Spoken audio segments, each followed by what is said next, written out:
तो जैसा कि पिछले एपिसोड में हमने देखा था, गूजोंग फिलर प्रिंस इवान वो लोकेशन बता देता है जहां पर कांगजुआन सेंट स्टैम्प हो सकता है।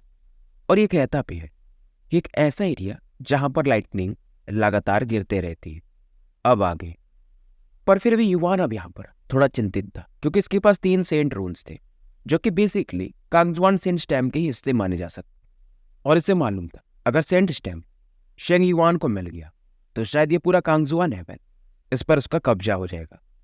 हालांकि युआन ये भी सोचता है कि अभी उतना पावरफुल है नहीं, पर इतना तो श्योर था कि उस सेंट स्टैम्प के लिए कांगजुआन सेक्ट वर्सेस सैक्रेड पैलेस होने ही वाला था। अब इसका डिस्कशन याओ याओ से होता है, जो कि कहते उस लोकेशन के हिसाब से हम शायद कांगजुआन सेंट स्टैम्प को ढूंढ पाए। और मैं तो हमेशा यही चाहूंगी कि वो चीज़ कांगजुआन सेक्ट को मिले, क्योंकि शेंग युआन कैसा है वो हमें भी पता है। युआन वापस लौटता है और ये जो इन्फॉर्मेशन ये जाउ ब्लैक वेनम किंग वगैरह को बताने लगता है, क्योंकि इसको एक ही डाउट कि लाइटनिंग वाले प्लेसेस तो बहुत सारे हो सकते। और युआन इस समय जाओ किंग से कहते कि अगर आप एक काम कर सकते हो पापा तो जरूर करना। पूरे कांगमांग कॉन्टिनेंट में जितने भी लाइटनिंग प्लेसेस हैं वो मुझे जानना है, अगर आप पता करवा पाओ तो। तभी बीच में ब्लैक वेनम किंग स्माइल करते हुए बोलते कि योर हाइनेस, एक जगह मुझे पता है जो कि काफी स्पेशल माना जा सकता है, जहां पर आप मुझसे मिले भी थे। युआन स्माइल करता है, मतलब आप ब्लैक वाटर रीजन को बोल रहे हो जहां पर मैं आपसे मिला था। यो भी काफी सरप्राइज थी कि अरे हाँ यार, वहीं पर तो बैटल पपेट सेक्ट था पहले, और सिल्वर शैडो भी तो वहीं पे मिला था। और वहां पर सैक्रेड पैलेस का कोई एक पावरफुल बंदा मरा था, जैसे कि बैटल पपेट सेक्ट ने मारा था, जिसके बाद सैक्रेड पैलेस वालों ने पूरे बैटल पपेट सेक्ट को ही समाप्त कर दिया था। और जिसने भी मारा था उसने थंडर बोल्ट पावर को यूज किया था। अब ये बात सेंस भी बनने लगता है कि शायद एंसेस्टर कांगजुआन ने जानबूझ करके कांगजुआन सेंट स्टैम्प को वहां पर छिपाया होगा, क्योंकि बहुत ही कम लोग, या बोल सकते कोई भी, अब उधर जाता ही नहीं। जाओ युआन की नजरें याओ याओ की तरफ पड़ती है, मतलब दोनों आंखों में इशारा कर लेते हैं कि हमें वहां जाना ही पड़ेगा। युआन और याओ याओ अब उस लोकेशन की तरफ बढ़ जाते हैं जहां पर अभी भी वो जो पावरफुल फ्लक्चुएशंस थे युआन फील कर सकता था। और ब्लैक वाटर रीजन ये काफी बड़ा था, पर युआन और याओ याओ इस बार इसके सबसे डीपर सेक्शंस में जाने वाले थे। और इस दौरान युआन डिस्कशन करता है कि यार सिल्वर शैडो हमें यहीं पर मिला, पर अब ये इवॉल्व नहीं हो पा रहा है। यानी मेरा पावर तो काफी बढ़ गया, पर सिल्वर शैडो ये अल्फा लेवल पर ही ज्यादातर रह सकता है। पर याओ फिर भी कहती है तो कि तुम्हें सिल्वर शैडो को अंडर एस्टिमेट नहीं करना चाहिए। पपेट सेक्ट का सबसे पावरफुल क्रिएशन था ये, और शायद ये भी इवॉल्व हो सकता है। पर युआन फिर भी कहता है यार, इतने समय से स्टडी करने के बावजूद मुझे इसका कुछ पता नहीं चला, क्या तुम कुछ कर सकती हो? याओ इसकी तरफ देख और थोड़ा गुस्से में कहती है कि तुम्हें क्या लगता है मैं सब चीज कर सकती हूँ? अब इस समय युवान को याओ काफी सुंदर लगती है, कि गुस्से में ये और भी ज्यादा सुंदर लगती थी, और उसके मुंह से अपने आप निकल ही जाता है कि सो ब्यूटीफुल। याओ इसे एक लुक देती है, ये अंदर चल रहे हो? युवान तुरंत ही हकलाने लगता है कि हाँ हाँ चलते चलते। दोनों कुछ ही समय में, तीनों सॉरी क्योंकि टुनटुन भी साथ में था, काफी डीपर रीजन्स में एंटर कर चुके थे। हालांकि यहाँ पर कुछ फॉगी हो रहा थी जो कि शायद इन्हें इंजर्ड तो कर सकती थी, पर दोनों पावरफुल तो अपने जेनेसिस की से प्रोटेक्ट कर लेते हैं। रात का समय हो जाता है और युवान यहाँ पर एक केव ढूंढकर जेनेसिस रून्स का एक लेयर बना देता है, ताकि यहाँ के ऑरा से, एटमॉस्फेयर से ये लोग बच पाए। और हमेशा यहाँ पर बिजली कड़कते रहती है। इधर समय के साथ 3 दिन और निकल चुके थे, और इन दिनों में भी इन्हें कुछ वैसा मिला नहीं था, खास करके कांगजुआन सेंट स्टैम्प का लोकेशन। पर याओ तभी कहती है कि दिन में तो सही है, पर रात में यहाँ पर बिजलियां कड़कते रहती है, शायद वही मुझे कुछ अलग लगता है। अब युवान भी समझने लगता है, मतलब आप ये कह रहे हो कि हमें रात में ही उस लोकेशन को ढूंढना पड़ेगा। समय बीतता है और फिर से रात का समय आ जाता है। अब आगे बढ़ने के लिए युवान अपने जेनेसिस की को यूज करता है, पर ये लाइटनिंग पावर काफी पावरफुल थी, तो साथ में याओ भी अपने स्पिरिचुअल पावर को यूज करती है ताकि इसे काउंटर किया जा सके। और युवान इस समय साथ में अपना जो प्रीमियल केओस डिवाइन ग्राइंडस्टोन था उससे भी यूज कर रहा था। और तभी याओ ऐसे अचानक से कहती है क्या तुम्हें कुछ सुनाई दिया? युवान भी कहता है हाँ, मुझे इस थंडर का यानी बिजली का जो मेन सोर्स है वो पता चल चुका है। अब ये तीनों उसी डायरेक्शन में आगे बढ़ते हैं। हालांकि जैसे जैसे आगे बढ़ रहे युवान अपने स्पिरिचुअल पावर यानी जो थर्ड आई होता है वहां पर पेन फील कर सकता था, जबकि याओ इस पावर को भी हैंडल कर रही थी। तो भी अब ये आसपास में एक बोल्डर के पास पहुंच जाते हैं, और यहाँ पर युवान कुछ ऐसा फील करता है और अपने जेनेसिस की से अटैक करता है। नीचे में एक गड्ढा सा होते ही जाता है और उसकी गहराई मन उसका कोई अंत ही ना हो। और याओ इस एरिया के बारे में याओ एक्सप्लेन कर रही थी, तभी युवान एक अलग ही पेन फील करने लगता है। याओ भी इसकी तरफ देख, क्योंकि युवान के बॉडी में जो सेंट रून्स वगैरह थे वो अपने आप ऐसा मानो बाहर आने लगे, जैसे अर्थ सेंट रून इसके हाथों में ऐसा चमड़ी को छेदते हुए फिर से बाहर आने लगता है और इसका ब्लड बहने लगता है। अब एक तरह से सेंट रून्स रिएक्ट कर रहे हैं, यानी कि कांगजुआन सेंट स्टेम आसपास ही होना चाहिए और शायद इस गड्ढे में ही होना चाहिए। युवान इस समय याओ की तरफ देखता है थोड़ा टेंशन में कि क्या करना चाहिए। याओ एकदम शांति से कहती है, क्या करना क्या है, अंदर तो चलना ही पड़ेगा, और अगर हम ऐसा नहीं करेंगे तो ये चीज शेंग युवान को मिल जाएगा। और नीचे जो ये एरिया था, ये जो गड्ढा था, एक तरह से थंडर बोल्ट से भरा हुआ था, यानी बिजली का मानो एक लहर हो अंदर। और याओ भी जब दिखती तो कहती शायद जिनके पास लॉ डोमेन का पावर होगा शायद वही एंटर कर सकते थे, क्योंकि लॉ डोमेन मतलब इंसान अपने एक अलग सा अपने आसपास स्पेस क्रिएट कर सकता है। अब युवान भी सोचता है कि इसके पूरे कांगजुआन सेक्ट में तो बस सेक्ट मास्टर किंग यांग ही एक लॉ डोमेन एक्सपर्ट है। पर तभी याओ कहते हैं कि तुम्हारे पास हेवनली पनिशमेंट रून है, और अगर मैं गलत नहीं हूं तो शायद उसके पास भी लॉ डोमेन जैसा ही कुछ पावर है। और याओ के कहने पर युवान इसे एक्टिवेट करता है, और जैसे युवान इसे एक्टिवेट करता है ये भी हैरान था, मानो ये कांगजुआन हेवन में हो ही ना, एक अलग स्पेस में खड़ा हो। पर ये जो स्पेस था काफी छोटा था, लगभग 2 फीट के आसपास का, यानी युवान के आसपास का जो एरिया था वो 2 फीट में था। हाइट तो इसकी जो होगी उतना तो था ही। युवान इस चीज को देखता है और कहता है यार ये काफी कम हाइटेड है, पर इसे टेस्ट करने के लिए याओ इस समय अपने स्पिरिचुअल पावर जो लाइटनिंग बोल्ट थे उन्हें अट्रैक्ट करती, जो कि युवान के आसपास में ये जो लॉ डोमेन था उससे आकर टकराते। युवान पहले पैनिक कर रहा था, पर ये लाइटनिंग बोल्ट इसके लॉ डोमेन के आसपास ऐसा मानो बिखर सी जाती है। और याओ की भी आंखों में एक सेटिस्फैक्शन था कि इसके मदद से तो इवन शायद लॉ डोमेन के एक्सपर्ट से भी हाइड कर सको खुद को। अब युवान बोलता है ठीक है फिर मैं नीचे जाता हूँ, क्योंकि नीचे का एरिया काफी डेंजरस था और युवान याओ को लेकर नहीं जाना चाहता था। पर याओ कहती नहीं, अगर तुम नीचे अकेले जाओगे तो मुझे थोड़ी चिंता होगी। युवान थोड़ी देर सोचता है और फिर हाँ में सर हिला देता है। और युवान इस समय अपने हाथ आगे ऐसा खोल देता है और उसके चेहरे पर एक स्माइल था, क्योंकि इसका जो डोमेन था ये 2 फीट के आसपास ही एरिया में था, तो याओ को इसके काफी करीब रहना पड़ेगा। अब याओ भी इसके करीब आ जाती और युवान भी इसके कमर पर अपने हाथ रखता है, यानी दोनों काफी क्लोज और नीचे की तरफ ये बढ़ जाते हैं। और युवान इस समय टुनटुन को लेकर जाना नहीं चाहता था, पर टुनटुन था होशियार लौंडा और ये जाओ युवान के सर पे आके बैठ जाता है कि भाई मेरे लिए स्पेस कभी कम नहीं पड़ता। अब ये लोग नीचे बढ़ रहे थे और लाइटनिंग पावर इनके डोमेन के आसपास आके ऐसा बिखर सी जा रही थी। पर जैसे जैसे ये लोग नीचे जाते मानो ये जो लाइटनिंग्स हो ये ड्रैगन का शेप लेने लगते, तो युवान की भी ये जो पनिशमेंट रूम का डोमेन था इससे भी अब ये पुश करने लगा।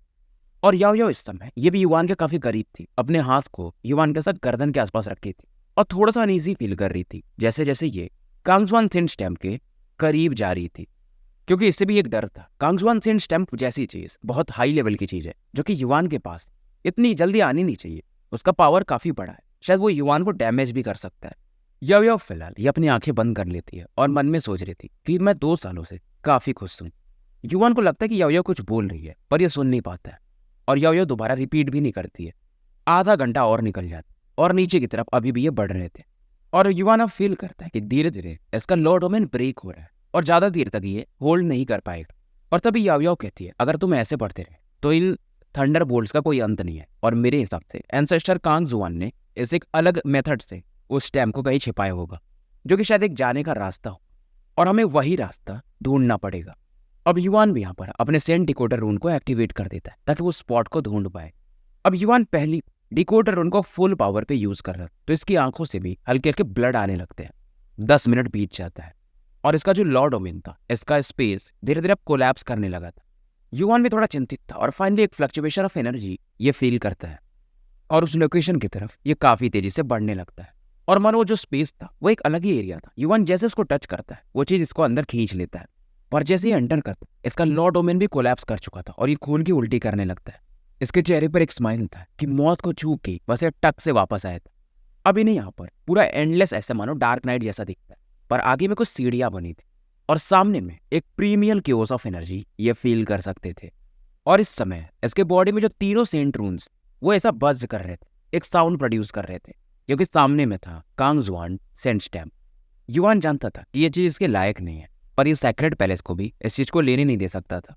अब याओ इस दौरान इट्स सेंट स्टैम्प की तरफ देख, मानो सेंट स्टैम्प शांत हो जाता है और ये युवान से कहती है कि देखो अगर तुम उसे ले पाए तो। पर युवान जाने से पहले याओ से कहता है क्यों ना साथ में जाके उठाते हैं। अब यो सोचती है, फिर इसके साथ जाने लगती है। पर जैसे अपने 1-2 कदम आगे बढ़ा, मानो सेंट स्टैम्प कांपने लगा हो। युवान को भी समझ में नहीं आता कि भाई सेंट स्टैम्प ये ऐसा क्यों अचानक से एक्ट करने लगा। पर याओ समझ चुकी थी कि ये जो सेंट स्टैम्प है वो इससे डर रहा है, और ये युवान से कहती है तुम खुद जाओ, मैं यहीं खड़ी हूँ। युवान इसके थोड़ी समय में करीब पहुंच जाता, और ये इसकी तरफ देख रहा था कि शायद इसको यूज करने के लिए मिनिमम लॉ डोमेन का पावर तो आपके पास होना चाहिए। और युवान जैसे इसे टच करता, कई सारे मानो लाइट अचानक से इसमें से बाहर निकलने लगती है, और कुछ लाइट्स तो अब युवान की बॉडी में एंटर करने लगती है, और पलक चपकते इसका जो डिवाइन ड्वेलिंग था उसकी ऑरा पड़ने लगती है, और पहले डिवाइन ड्वेलिंग और दूसरे डिवाइन ड्वेलिंग लेयर को ये ऑरा भर देती है। युवान को मालूम था अगर ये लेवल पे ये पहुंचना चाहता था तो इसे कम से कम लो ग्रेड के भी 100 डिवाइन मेडिसिन खाने पड़ते थे। और ये जो लाइट थी ये बस इतना नहीं करती, बस कि इसका फिजिकल बॉडी भी काफी तेजी से ग्रो करने लगता, यानी स्ट्रांग होने लगता। इसके बॉडी में जो गोल्डन ब्लड थे जो मिथिकल बॉडी की वजह से कल्टीवेट करने से बने थे, ये भी काफी बढ़ जाते हैं। इसे समझ में आता है कि शायद जो पहली बार कांगजुआन सेंट स्टैम्प को टच करेगा उसे ये पावर मिल सकता था। और ये जो लाइट निकल रही थी ये बस इतना नहीं करती, बल्कि आसपास ये जो ब्लैक वाटर रीजन था जो कि एक तरह से मर रहा था, जमीनें एकदम बंजर हो गई थी, पौधे यहाँ पर अपने आप उगने लगते हैं। और ये फ्लक्चुएशन अब ये सैक्रेड पैलेस में बैठे शेंग युआन जिनकी आंखें बंद थी अचानक से फील कर लेते हैं, और इनके चेहरे पर एक स्माइल था। और ये तुरंत ही इनके हॉल में जो 10 हॉल मास्टर से उन्हें आदेश देते हैं कि मेरे साथ चलो। पेस को ब्रेक करके ये इस डायरेक्शन में बढ़ जाते हैं। वहीं कांगजुआन सेक्ट में सेक्ट मास्टर किंग यांग भी इस चीज को फील कर चुके थे, और ये कहते हैं कि अब कांगजुआन हेवन में काफी मारामारी होने वाली। इनके साथ भी 7 फिगर्स, टोटल 6 लोग और थे, यानी 6 पीक मास्टर, ये भी यहाँ से निकल जाते हैं। किंग यांग इन सभी को बता देते तो लियानी सबसे ज्यादा टेंशन में थी। वहीं दूसरी तरफ sword Sikar sect, northern sea dragon वाली, फेरी सेक्ट, घोस्ट सेक्ट, ये सभी भी इस तरफ बढ़ जाते हैं। यानी मेजर सेक्ट्स और बाकी छोटे मोटे सेक्ट्स भी इधर आ रहे थे, पर वो थोड़े छिपके थे। अब इधर पलक झपक ये जो बैरन लैंड यानी बंजर जमीन, यहाँ पर एक जंगल सा उग चुका था, और पानी का भी कलर अपने आप बदल जाता है, मानो एक प्योर ऑरा चारों तरफ छा सी जाती है। जेनेसिस की भी यहाँ पर काफी तेजी से स्ट्रांग होने लगती है। ब्लैक वाटर रीजन में यानी बाउंड्री पर और या आसपास जो लोग रहते थे वो काफी खुश, पर अचानक से ये बहुत सारे लोगों यहाँ पर आते हुए देखते हैं। पर ये लोग इस बात पर खुश होते हैं कि ये जो पावरफुल लोग आ रहे थे इन पर ध्यान भी नहीं देते हैं। इधर ब्लैक वाटर रीजन के डीप एरिया में दिखाया जाता है थंडरबोल्ट जो पूल था उसके ऊपर का स्पेस अलग से मानो बाहर निकल गया हो, और थोड़ी दूर यहाँ पर सेक्ट मास्टर शेंग युआन ये प्रकट हो चुके थे, और ये भी ध्यान से लाइटनिंग पूल की तरफ देख रहे थे कि ये वाला जगह यहाँ पर इसने यानी कांगजुआन ने छिपा के रखा था। पर कोई नहीं, अब ये चीज तो मुझे मिल ही जाएगा। और तब तक दूसरे वाले स्पेस पैलेस मास्टर किंग यांग वगैरह भी आ चुके थे, और अलग अलग सेक्ट के जैसे कि यिंग जायो थे, वैली मास्टर कहीं के, स्वॉर्ड सीकर सेक्ट के, ये सभी लोग अब यहाँ पर आ जाते हैं। और लोग कहते भी हैं कि माहौल काफी लाइवली है। ऐसा शायद जब एंसेस्टर कांगजुआन जिंदा थे तो शायद हुआ करता था। नॉर्दर्न सी ड्रैगन हॉल के वनरेबल लॉर्ड गू जिंग भी यहाँ पर आ चुके थे, और फेरी पैलेस मास्टर शांग किंग जी ये भी यहाँ पर थी। दिखने में ये सच में काफी सुंदर थी। अब शेंग युआन देखता है और कहता है सभी लोग आ ही चुके हैं, तो सबको पता ही होगा कि यहाँ पर कांगजुआन सेंट स्टैम्प फिर से प्रकट हुआ है। तो पहले थोड़ा वेट करते हैं कि सेंट स्टैम्प वहां से बाहर निकल जाए। और ये जो थंडरबोल्ट वाला स्पेस था ये फाइनली स्प्लिट हो जाता है, और इस चीज को देखकर इवन शेंग युआन वगैरह भी एकदम फ्रीज हो जाते हैं, क्योंकि वहां पर इन्हें एक यंग फिगर दिख रहा था जिसके आसपास एक स्पेस था, और उसके बीच में कांगजुआन सेंट स्टैम्प था। युआन भी हैरान था, यार बाहर निकल रहा हूं और ये लोग कैसे आ गए। अब शेंग युआन हंसता है कि मुझे भी लगा कि इतनी अच्छी अपॉर्चुनिटी किसको मिल गई। अच्छा, तो ये कांगजुआन सेक्ट का एक डिसाइपल है। वैसे तो ज़ाओ युआन को इन्हें पहचानना नहीं चाहिए, पर जब से उन्होंने वो वांग को हराया था तब से ये ज़ाओ युआन को तो जानता ही था। इवन सेक्ट मास्टर किंग यांग और लियानी भी काफी सरप्राइज होते हैं कि युआन को ये लोकेशन मिल गया। ओल्ड मैन बाई में यानी वो जो स्पिरिट पीक के मास्टर थे वो कहते हैं कि यार ये लड़का काफी लकी है कि ये डिवाइन ड्वेलिंग का एक्सपर्ट है, पर इस लोकेशन को ढूंढ लिया जिससे कि इवन शेंग युआन भी इतने सालों तक ढूंढ नहीं पाया था। और किंग यांग इस दौरान कहते क्योंकि ज़ाओ युआन हमारे सेक्ट का डिसाइपल है तो हम इसे प्रोटेक्ट तो करेंगे ही। और इन्हें मालूम था कि अभी सेंट स्टैम्प के लायक युआन है भी नहीं, ये काफी वीक है। नॉर्मली ऐसा कहा जाता है कि जो सेंट स्टैम्प को पहले टच करता है वो इसका ओनर बन जाता है, पर युआन कैपेबल नहीं था। तो शेंग युआन यही कहता है कि हम लोग अब एक नया हेवन मास्टर पा सकते हैं, यानी जिसके पास भी ये सेंट स्टैम्प होगा वो पूरे कांगजुआन हेवन का मास्टर बन सकता है, जिसे कि हेवन मास्टर भी कहा जाता है। पर इसकी बात सुनकर भी कोई जवाब नहीं देता है, क्योंकि सभी लोग भाई हेवन मास्टर बनना चाहेंगे। और किंग यांग कहते हैं मतलब तुम नया मास्टर बनना चाहते हो क्या? अब शेंग युआन भी कहता है नेचुरली मुझे ही बनना चाहिए, क्योंकि हमारा सेक्ट जो है अभी फिलहाल वो कांगजुआन सेक्ट से भी ज़्यादा स्ट्रॉन्गर है। और इस समय लियानी ये काफ़ी एक अलग ही हेट्रेड की नज़र से शेंग युआन की तरफ देखने लगती है और कहती तुम लोग सैक्रेड पैलेस का यानी सैक्रेड रेस का पावर यूज़ करते हो, तुम्हारे पास तो ये जगह होनी भी नहीं चाहिए। और ये कहता भी लगता है कि एंसेस्टर कांगजुआन ने तुम्हें अच्छे से सिखाया नहीं। लियानी भी गुस्से में अपने लॉ डोमेन को एक्टिवेट करने लगती है। शेंग युआन भी कहता है अभी तुम नासेंट सोल लेवल पे हो, हल्का हल्का तुमने लॉ डोमेन को टच किया है और मेरे सामने इतना एरोगेंस। और लियानी ने जो अटैक किया था इन पर, ये तुरंत ही इसे डिसॉल्व कर देते हैं। शेंग युआन भी इस दौरान एक अटैक करना चाहता, पर फिलहाल किंग यांग लियानी को पीछे खींच लेते हैं कि अभी शांति से रहो। लियानी काफी गुस्से में थी कि तुमने ही मेरे मास्टर को मारा है, मैं तुम्हें कैसे छोड़ सकती हूँ, मैं तुम्हें यहीं मारूंगी। अब शेंग युआन भी हंस के कहता है कि लियानी तुम खुद सोच के देखो, कांगजुआन जो थे वो सेंट स्टेज के एक्सपर्ट थे जिनके पास कांगजुआन सेंट स्टैम्प, और कांगजुआन हेवन में उन्हें हराना इतना आसान नहीं था। अब किसी को समझ में नहीं आता है कि शेंग युआन इस मैटर को बाहर क्यों निकाल रहा है। और तुम्हें भी मालूम है, अब ये बात पूरा खोलने लगता है कि जब तक उनके हाथ में कांगजुआन सेंट स्टैम्प तब तक उन्हें कोई छू भी नहीं सकता था। अब लियानी का चेहरा इस समय पीला पड़ जाता है और शेंग युआन हंस के कहता है कि लियानी अगर तुम भूल गई तो मैं बता दूं कि तुमने पास्ट में क्या किया था। अब ये बात सुनकर के सेक्ट मास्टर किंग यांग और बाकी जो पीक मास्टर्स थे वो लियानी की तरफ देखने लगते हैं। मतलब इसका इशारा यही कि जो कांगजुआन सेंट स्टैम्प वो इस लड़की ने अपने मास्टर से छीन लिया था, या मतलब कुछ वैसे तरीके से, तभी वो सैक्रेड रेस के द्वारा मारे गए थे। और ये कहता है कि तुम मुझे क्यों हेट करती हो। शेंग युआन ऐसा कहता है मारने के पीछे तो यानी उनके डेथ के पीछे तो तुम्हारा सबसे बड़ा हाथ है लियू लियानी।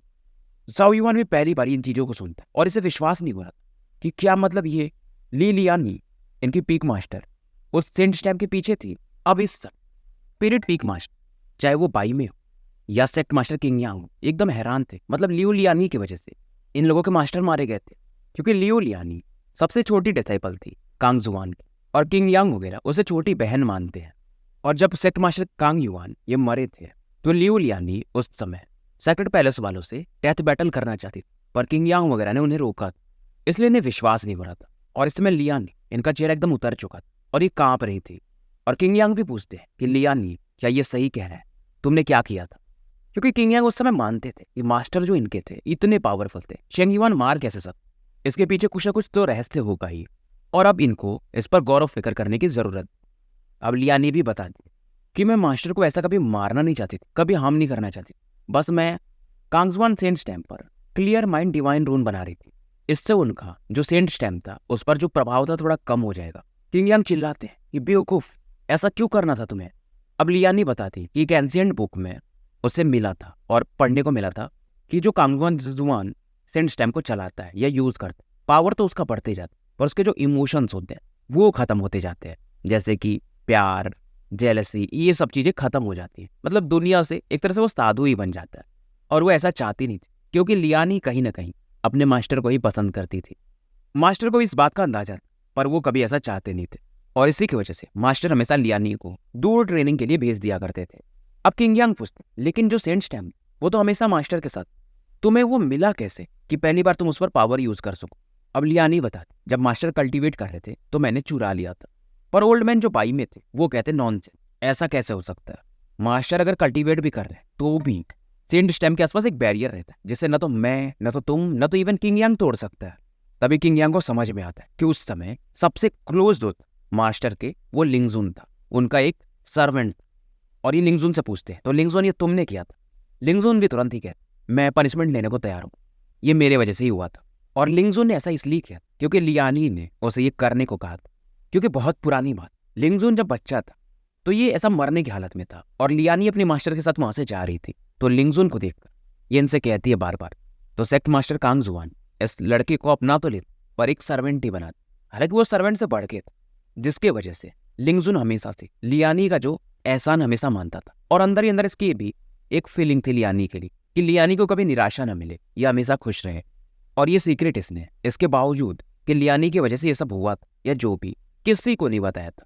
हालांकि लियानी इस पे हमेशा गुस्सा करती थी, अगर आपने शुरू से एपिसोड देख रहे हो, फिर भी ये कभी उसे कुछ बोलता नहीं है। और लियानी इस पर इसलिए गुस्सा करती थी कि उस समय वो बेवकूफ थी और लिंगजुन ने फिर भी इसकी बात मान ली थी। वो चाहता तो इसे रोक सकता था, पर लिंगजुन जानता था अगर ये ऐसा कर दिया तो शायद लियानी ये अपने जीने की उम्मीदें भी खो दे, इसलिए इसने कभी किसी को बताया नहीं। पर तभी ओल्ड मैन बाई में ये फिर से पूछ, यार क्लियर माइंड डिवाइन रून पावरफुल है, मानता हूँ, पावरफुल जेनेसिस रून है, पर सेंट स्टैम्प पर इतना प्रभाव तो नहीं होना चाहिए। किंग यांग भी ये बात सोचते हैं और ये शेंग युआन की तरफ देखते हैं कि कुछ इसने गड़बड़ किया होगा, तभी वो कुछ ऐसा हुआ होगा। और शेंग युआन हंस कि बेसिकली वो क्लियर माइंड डिवाइन रून था ही नहीं, पर उसके जैसा ही था। लियानी चौंक जाती, मतलब इसको काटा गया था, इसका उल्टा इसको बेवकूफ बनाया गया था, मतलब ये सब प्लान पहले से शेंग युआन ने किया था। किंग यांग भी समझने लगता है कि मतलब इसने मेरी बहन को ट्रिक किया, हिडन स्क्रिप्चर हाउस में भेजा कांगजुआन सेक्ट के, ताकि वो क्लियर माइंड डिवाइन रून को ढूंढे, और क्लियर माइंड डिवाइन रून की जगह इसने कोई और जेनेसिस रून रख दिया था। यानी कि ये मेरे कांगजुआन सेक्ट को काफी अच्छे से जानता है, यानी कि कांगजुआन सेक्ट में कोई ऐसा है जिसने इसका साथ दिया होगा।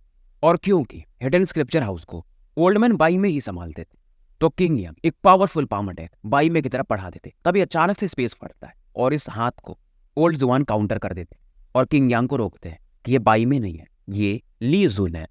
अब लिंग जुन और ली जुन में कंफ्यूज मत होना। ली जुन सेक्ट मास्टर कांग जुआन का पुराने साथी थे, जो कि थंडर पीक प्रिजन के पीक मास्टर हैं, और ओल्ड जुआन इस चीज को समझ गए थे, इन्हें पहले से पता था, पर वो शंके में थे। अब ये कन्फर्म हो चुका था। युवान ये सब चीजें देख रहा था और इसे तो समझ में नहीं आ रहा था भाई चल क्या रहा है, पर इसे ये तो समझ में आ जाता है कि लियानी और लिंगजुन का यूज हुआ था, असली खिलाड़ी तो ली जुन था। और युवान अब समझने लगा कि ली जुन कोई भी मैटर हो एकदम न्यूट्रल खड़ा रहता था, जो भी कांगजुआन सेक्ट में होता था ये कभी भी कुछ बोलता नहीं था, पर इसकी अथॉरिटी सेक्ट मास्टर किंग यांग से कम नहीं थी, क्योंकि ये एंसेस्टर कांगजुआन का फ्रेंड था। और इस समय ओल्ड जुआन पूछते हैं कि ली जुन ये तुमने क्यों किया, क्योंकि हिडन स्क्रिप्चर का साथ थी, मतलब जो देख रेख था वो तुम ही करते थे, और कांगजुआन यानी कि हमारे मास्टर तुम्हारे लिए तो काफी अच्छे थे। पर ली जुन अब बोलता लेकिन मैं खुश नहीं था, क्योंकि अब ये पुरानी स्टोरी बताने लगता है कि जब दोनों बचपन में थे तो ली जुन ज्यादा पावरफुल था और ये कांगजुआन की मदद किया करता था, यानी कांगजुआन को उसके दुश्मनों से बचाना। पर अचानक से कुछ ऐसा हुआ कि सेक्ट मास्टर कांगजुआन ये काफी स्ट्रांग होने लगे, और काफी स्ट्रांग हो गए, सेंट लेवल पे पहुंच गए, पूरे कांगजुआन हेवन के मास्टर बन गए, और ली जुन अब उनकी एक तरह से परछाई बन चुका था। पर कांगजुआन मास्टर काफी अच्छे इंसान थे। जब उन्होंने कांगजुआन सेक्ट बनाया तो ली जुन को भी यहाँ पर आमंत्रित किया और उन्हें काफी सपोर्ट भी किया, एक पीक मास्टर का भी पोजीशन दे दिया, इवन रिसोर्सेज भी दिए। पर फिर भी ली जुन खुश नहीं था, क्योंकि हमेशा से वो खुद को ज्यादा पावरफुल देखता था, और उसे इस दौरान शेंग युआन ने यूज किया कि अगर तुम उसे मार दोगे तो तुमको मैं और भी रिसोर्सेज दूंगा, और फिलहाल इस एरिया के सबसे पावरफुल इंसान तुम बन जाओगे। और ली जुन इस तरफ अट्रैक्ट भी हो गया। तो ये पूरी स्टोरी बता देता है। ओल्ड जुआन को काफी गुस्सा, ये अपने पावरफुल जेनेसिस की को रिलीज करते हैं, और ली जुन भी इस दौरान अपने पावरफुल जेनेसिस की को रिलीज करते। ओल्ड जुआन हैरान थे, क्योंकि ये खुद लॉ डोमेन एक्सपर्ट थे, पर ली जुन भी अब लॉ डोमेन लेवल पर पहुंच चुका था। अब इस समय ओल्ड मैन बाई में होंगिया पीक मास्टर ये सभी लोग हैरान थे, क्योंकि फिलहाल इनके सेक्ट में बस किंग यांग थे, जो कि लॉ डोमेन के एक्सपर्ट थे। बाकी ओल्ड जुआन तो पीक मास्टर है नहीं, वो तो एंसेस्टर कांगजुआन की एक सर्वेंट थे, चलो उनको छोड़ दिया गया। तो ये भी पहुंच चुका था उस लेवल पर, ली जुन भी, यानी इसने अपने पावर को भी छिपा के रखा। ली जुन स्माइल करता है और बताता है कि जब कांगजुआन मरे थे तभी मैं लॉ डोमेन लेवल पे पहुंच गया था, यानी कि उसके मरते ही मैं पावरफुल बन गया, यानी कि वही मेरे बीच का सबसे बड़ा कांटा था। और इन सब चीजों को देखकर शेंग युआन काफी खुश, क्योंकि इसका प्लान कामयाब हो चुका था। किंग यांग जैसे आगे बढ़ने वाले थे ताकि इस ली जुन को रोका जा सके, तभी बीच में शेंग युआन आ जाता है और ये बैटल को शांत कर और बोलता है पहले हम इस सेंट स्टैम्प को देख लेते हैं, बाकी तुम लोग अपना मैटर खुद में संभाल लेना। अब शेंग युआन बोलता है कि हमें एक अलायंस बनाना चाहिए, ताकि जो कांगजुआन सेंट स्टैम्प का मैटर है इसकी वजह से फाइट ना हो, और कुछ कुछ सालों में ये स्टैम्प हर एक सेक्ट को मिलता रहेगा। कैसा रहेगा, पर हमें इस अलायंस का एक लीडर भी बनाना पड़ेगा। बाकी लोग समझ जाते हैं ये खुद को लीडर बनाना चाहते हैं। किंग यांग पहले ही बोलते हैं, क्योंकि तुमको लगता है कि तुम ज्यादा पावरफुल हो तो तुम लीडर बन सकते हो, पर किंग यांग भी सबको समझाते हैं कि अगर इसे सेंट स्टैम्प मिल गया तो ये बाकी किसी को छोड़ेगा नहीं। तो बाकी लोग भी सोच लो, सभी सेक्ट वाले समझते थे कि शेंग युआन कैसा है। शेंग युआन को भी आता है गुस्सा, ये अपने लॉ डोमेन को क्रिएट करता है और काफी तेजी से किंग यांग की तरफ बढ़ जाता है। किंग यांग भी अपने लॉ डोमेन को एक्टिवेट कर देते हैं। ओल्ड जुआन भी समझ चुके थे कि ये शेंग युआन करना क्या चाहता है, और ये भी अपने लॉ डोमेन को एक्टिवेट कर देते हैं। पर इन्हें काउंटर करने के लिए ली जुन बीच में आ जाता है। ओल्ड जुआन चिल्लाते हैं कि ली जुन तुम धोखेबाज, पर ली जुन को फर्क नहीं पड़ता और ये ओल्ड जुआन से फाइट करना शुरू कर देता है। किंग यांग भी कहते कि शेंग युआन तुम मुझे मारना चाहते हो ताकि अपना पावर दिखा सको, पर तुम ज्यादा सोच रहे हो। शेंग युआन हंसता है कि तुम्हें क्या लगता मैं तुम्हें नहीं मार सकता। अब शेंग युआन के ऊपर में एक अलग ही फायर पावर ऐसा बाहर निकलने लगता है। लोग हैरान थे, क्योंकि एक फ्लेम के जैसा था, और इस फ्लेम को वही बना सकता जो कि सेंट लेवल पे पहुंच जाए। लॉ डोमेन के बाद सेंट लेवल के एक्सपर्ट आते, लोग हैरान थे कि क्या शेंग युआन ये सेंट स्टेज पे पहुंच चुका है, क्योंकि जब से कांगजुआन हेवन बना था बस एंसेस्टर कांगजुआन ही जो कि सेंट लेवल पर थे, ट्रू सेंट लेवल पर। और अगर ऐसा हुआ तो शेंग युआन दूसरा बंदा बनेगा। और इधर शेंग युआन क्या कि किंग यान, अब तुम भी अपने मास्टर के पास चले जाओ, यानी कि मरने की बारी आ चुकी है।